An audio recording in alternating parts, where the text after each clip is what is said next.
हमारे उत्तराखंड के बहुत ही सहज, सरल और निर्णय लेने वाले युवा मुख्यमंत्री श्री पुष्कर सिंह जी धामी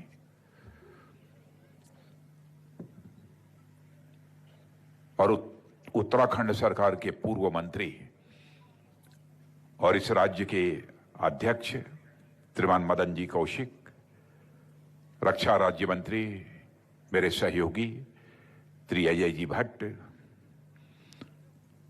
और यह शहीद सम्मान यात्रा जिनके द्वारा चलाई जा रही है, हमारे बहुत पुराने मित्र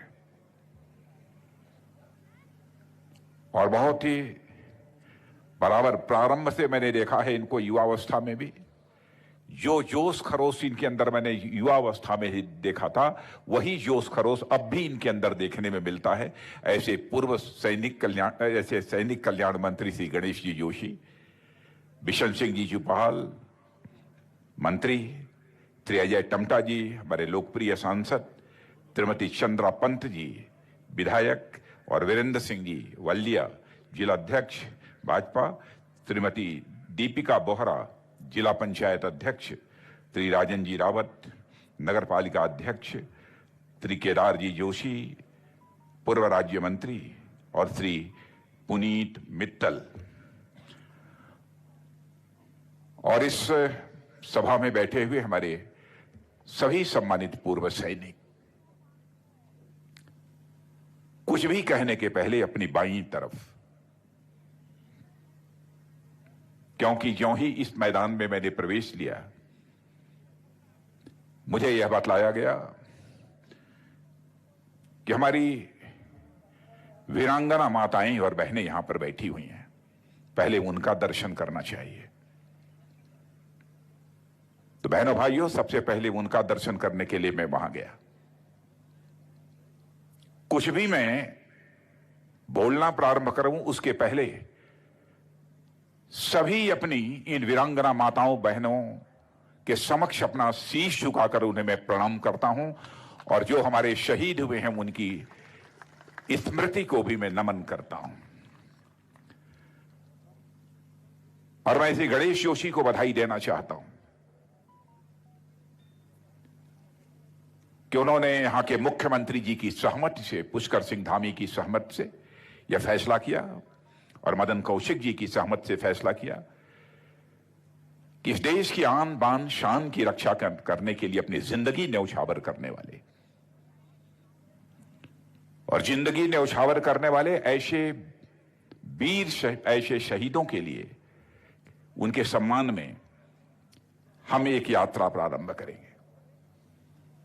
जब मुझे इस कार्यक्रम की जानकारी मिली तो मैं सचमुच मित्रों मुझे बेहद खुशी हुई है और मुझे यह बतलाया गया कि यात्रा प्रारंभ हो चुकी है। आज यह दूसरा चरण यहां से प्रारंभ हो रहा है। ये बहुत ही सुखद स्थिति है और सचमुच हमारी सांस्कृतिक परंपरा है।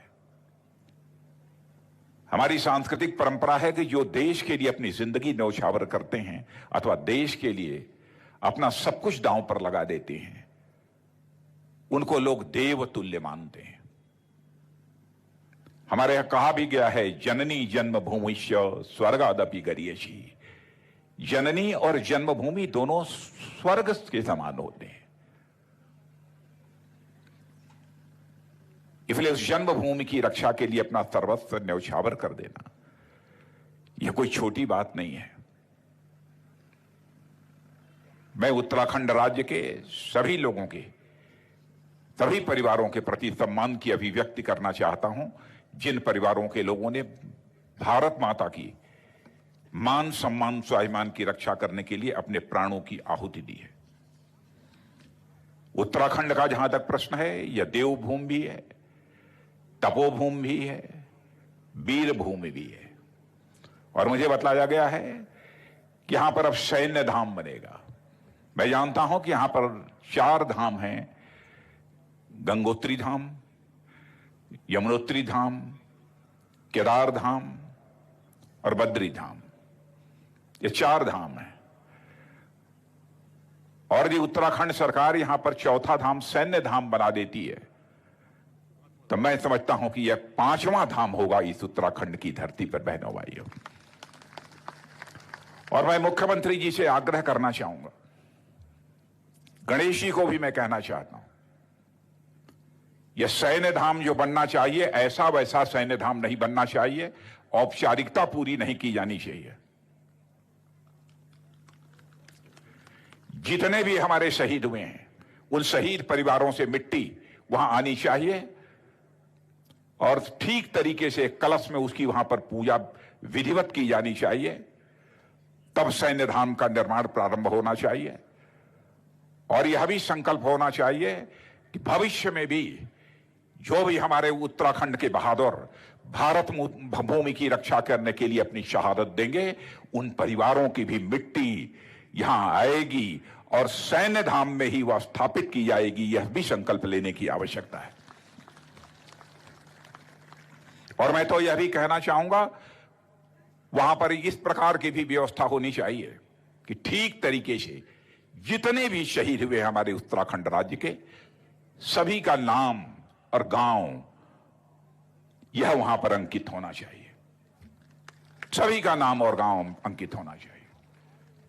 और मैं तो यह भी चाहूंगा, कुछ इस प्रकार की व्यवस्था कीजिए कि मान लीजिए उत्तराखंड का किसी शहीद परिवार का कोई नौजवान दुनिया के किसी कोने में बैठा हुआ है और जिस दिन उसके परिवार के उस सदस्य शहीद हुआ है, यदि उसको अपनी उस दिन श्रद्धांजलि वह अर्पित करना चाहता है अथवा उसकी स्मृति को नमन करना चाहता है, तो वहां से अमेरिका में बैठा है तो अमेरिका से ही डिजिटली वह अपने उस परिवार के सदस्य को जो शहीद हुआ है अपनी श्रद्धांजलि अर्पित कर सके। इस प्रकार की व्यवस्था भी की जानी चाहिए। और आजकल के इस तकनीकी युग में इस प्रकार की व्यवस्था की जा सकती है। मैं तो मानता हूं कि सचमुच उत्तराखंड की हर गली, उत्तराखंड का हर शहर, उत्तराखंड का हर नगला, ये सभी अपने में एक पवित्र धाम है। लेकिन एक व्यवहारिक रूप से सैन्य धाम बनाना एक अच्छी सोच है और मैं इसका मैं स्वागत करता हूं। बहनों भाइयों, अभी कुछ ही दिनों पहले मैं गया था गढ़वाल, वीर चंद्र सिंह जी गढ़वाली की प्रतिमा का अनावरण करने। सचमुच वहां पर जो मैंने उत्साह देखा वह अद्भुत था। मेरा भी मानना था कि गढ़वाली जी को उचित सम्मान मिलना चाहिए और उचित सम्मान हमारी उत्तराखंड की सरकार ने भी उनको दिया है, इसमें कहीं दो मत नहीं है। जैसा अजय भट्ट जी ने बतलाया, कभी 2 दिन पहले ही मैंने 18 तारीख को, परसों ही मैं रिजांगला गया था। जैसा मुझे बतलाया गया, चीफ ऑफ डिफेंस स्टाफ ने बतलाया, आर्मी चीफ ने, वहां मौजूद सारे लोगों ने, कि आज तक कोई डिफेंस मिनिस्टर रिजांगला में आया नहीं था। पहले भी मुझे बतलाया गया था। रिजांगला में इस बार भी क्या हुआ है इसकी आप सबको जानकारी होगी। 1962 का भारत और चीन का जो युद्ध हुआ था, रिजांगला में इसी हमारे कुमायूं बटालियन, कुमायूं के रहने वाले लोगों ने, 13 कुमायूं बटालियन के 124 जवानों ने जो करिश्माई काम किया है बहनों भाइयों, उसको यह भारत कभी भूल नहीं सकता है। जब हमने उनकी शौर्य और पराक्रम की गौरव गाथा सुनी, तो मैंने चीफ ऑफ डिफेंस स्टाफ और आर्मी चीफ को मैंने कहा कि मैं वहां जाऊंगा। और यह अपना विचार 5 महीने पहले मैंने व्यक्त किया था। मैंने कहा कि वहां पर कुछ स्मारक बना है। साहब, एक बना तो है, जहां पर हमारे 114 जवान जो शहीद हुए थे, स्मारक बना है, लेकिन वैसे ही वो करके एक जैसे सामान्य एक स्मारक होता है वैसा बन गया है। मैंने कहा नहीं, भले ही भारत और चीन सीमा का बॉर्डर हो, लेकिन वहां पर भव्य स्मारक बनना चाहिए। और बहनों भाइयों, मैं तो कहूंगा, आमंत्रित करना चाहता हूं अपने सभी सम्मानित पूर्व सैनिकों को कि आप जाकर देखिए किस प्रकार का वहां पर स्मारक इस बार बना, भव्य स्मारक बना है। और मैं दावे के साथ कह सकता हूं कि ऐसा बना है